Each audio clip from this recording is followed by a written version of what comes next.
উত্তরবঙ্গে সুশান্ত লবির ইতি, বদলের বাংলায় স্বাস্থ্যের লবিবাজিতে লাগাম। অভিযোগ, টিএমসি জমানায় ক্ষমতা দখল সুশান্ত লবি। আরজিকর কাণ্ডের পর বিতর্কে চিকিৎসক সুশান্ত রায়।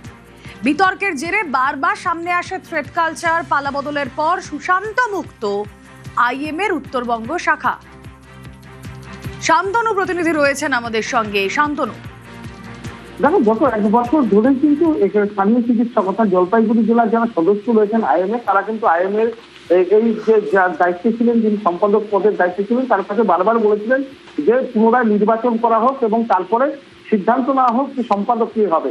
কিন্তু দেখা যাচ্ছিল গত 14 বছর ধরে তিনি যেরকম ভাবে আঁকড়ে রেখেছিলেন আইএমএর দায়িত্ব, ঠিক একইভাবে কিন্তু তিনি কোনোভাবেই কিন্তু পদ ছাড়তে চাইছিলেন না।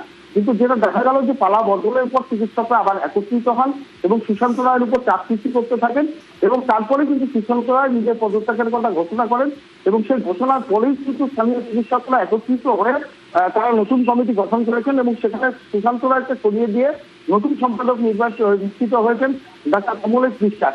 এবং সবচেয়ে যেটা বক্তব্য, সকলেরই একটা বক্তব্য যে উত্তরবঙ্গ লবি যা নিয়ে জলপাইগুড়ি আইএমএ কে কলুষিত করা হয়েছিল, বিভিন্ন সময় আলোচনায় এসেছিল। আরজিকর ঘটনার পর থ্রেড কালচার যেখানে উঠে আসে, সেখানে সুশান্ত রায়ের নাম জড়িয়েছিল, তার ছেলের নাম জড়িয়েছিল এবং অভিক দত্ত যিনি এই আইএমএ জলপাইগুড়ি শাখার সদস্য ছিল, সেগুলো কিন্তু চিকিৎসকদের মহলের মধ্যে একাধিক প্রশ্ন ছিল। তারা একাধিকবার এই সংগঠনের যারা সদস্য, যারা বহিরাগত, তাদেরকে বাদ দিয়ে নতুন করে একটা কমিটি তৈরি করার দাবি জানিয়ে আসছিলেন, কিন্তু সুশান্ত রায় গোষ্ঠীর কাছে তারা পেরে উঠছিলেন না। কিন্তু পালাবদলের পর দেখা গেল সুশান্ত রায় কার্যত কোনটা হলে এবং তিনি নিজেই পদত্যাগপত্র জমা দিয়ে কিন্তু তারপরেই কিন্তু নতুন করে এই সংগঠনকে বলা যেতে পারে তাদের যেটা দাবি যে উত্তরবঙ্গ লবির হাত থেকে মুক্ত হলো জলপাইগুড়ি আইএমএ। বেশ, কক্ষিগত বের হওয়ার জন্যই তো এত আন্দোলন এবং বের হলাম। তো আজকের দিনে আমরা স্বাধীনতা পেলাম, দীর্ঘদিন পরে আইএমএর স্বাধীনতা হলো। হ্যান্ডওভার উনি অসুস্থতার কারণ দেখিয়েছেন, তবে অ্যাসিওর করেছেন যে আমি প্রত্যেকটা জিনিস বুঝিয়ে দেবো। এই জমির ডিড থেকে আরম্ভ করে আমাদের কি কি বন্ড ছিল প্রিভিয়াস, সেই বন্ডগুলো নাকি ওনার কাছে আছে।